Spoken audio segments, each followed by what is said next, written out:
ছেলেরা কিন্তু মধু খাওয়া হয়ে গেলেই পালিয়ে যায়। সব যখন দিয়েই দিয়েছিস একটু বুঝে শুনে চলিস। আমার না এই জন্য তোকে কিচ্ছু বলতে ইচ্ছা করে না, সব কিছু নিয়ে গবেষণা শুরু করিস, যা সব বিরক্তিকর।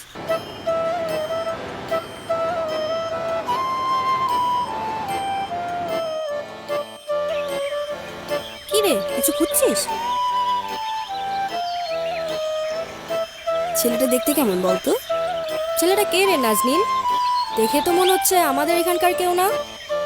গোয়েন্দাগিরিতে করতে বলিনি এত। ছেলেটা দেখতে কেমন এইটা জিজ্ঞাসা করেছি। তামিল হিরোদের মতো দেখতে।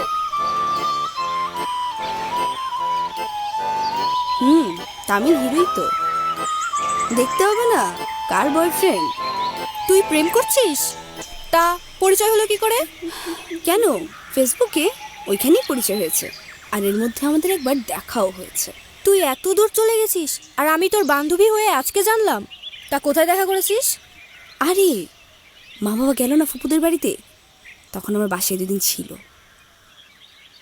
তোর তো অনেক সাহস বাবা, একবারে বাড়ির ভেতরে রেখেছিস। দেখিস নাজনীন, পরেরবার পস্তাস না। পস্তাবো কেন, রবিন মোটেও এরকম না, আর আমাকে তো অনেক ভালোবাসে। ছেলেরা কিন্তু মধু খাওয়া হয়ে গেলেই পালিয়ে যায়। সব যখন দিয়েই দিয়েছিস একটু বুঝে শুনে চলিস। আমার না এই জন্য তোকে কিচ্ছু বলতে ইচ্ছা করে না, সব কিছু নিয়ে গবেষণা শুরু করিস, যা সব বিরক্তিকর। আমি জীবন অনেক ধরা খেয়েছি তো, তাই দই দেখলেই ভয় লাগে। ছাড় তো, তুই তোর ভয় নিয়ে থাকতো বাবা, আমি গেলাম।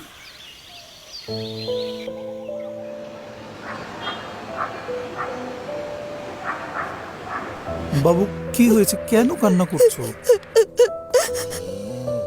বাবু আমার মাথার দিক বেরোলো, এবার কান্নাটা থামাও। দেখো এবার কিন্তু আমারও অনেক কষ্ট হচ্ছে। প্লিজ কেন কান্না করছো বলো আমাকে। আমি বকুলকে বিশ্বাস করে তোমার কথা বলেছিলাম। বকুল ওর মাকে সব বলে দিয়েছে, ওর মা এসে আমার মাকে সব বলে দিয়েছে। যেন আম্মা আজকে আমার গায়ে হাত তুলেছে, আমার পড়াশোনা বন্ধ করে দিয়েছে, আমার ফোনটাও নিয়ে নিয়েছে। আমি আব্বার ফোন থেকে তোমাকে লুকিয়ে ফোন করেছি। আমার খালাতো ভাইয়ের সাথে ওরা আমার বিয়ে ঠিক করে ফেলেছে।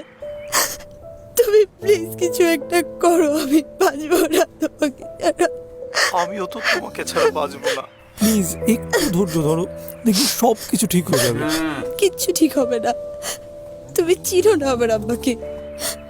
আমার আব্বা অনেক রাগী মানুষ, সে যা বলবে তাই করবে। তুমি প্লিজ কিছু করো। আমি আর কি করব, সোজা তোমাকে বিয়ে করে আমাদের বাড়িতে তুলবো।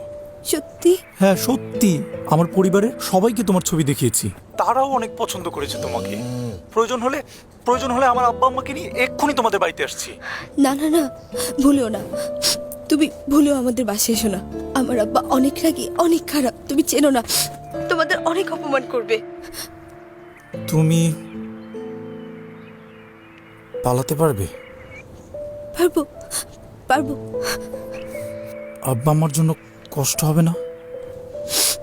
যারা আমার কষ্ট বুঝে না তাদের জন্য আমার কেন কষ্ট হবে?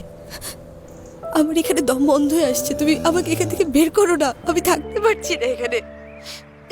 ঠিক আছে, তাহলে কাল হ্যাঁ কাল তুমি তোমাদের নতুন বাস স্ট্যান্ডের সামনে থাকবে ফজরের আজানের পরপর, ঠিক আছে? পারবে না? পারবো।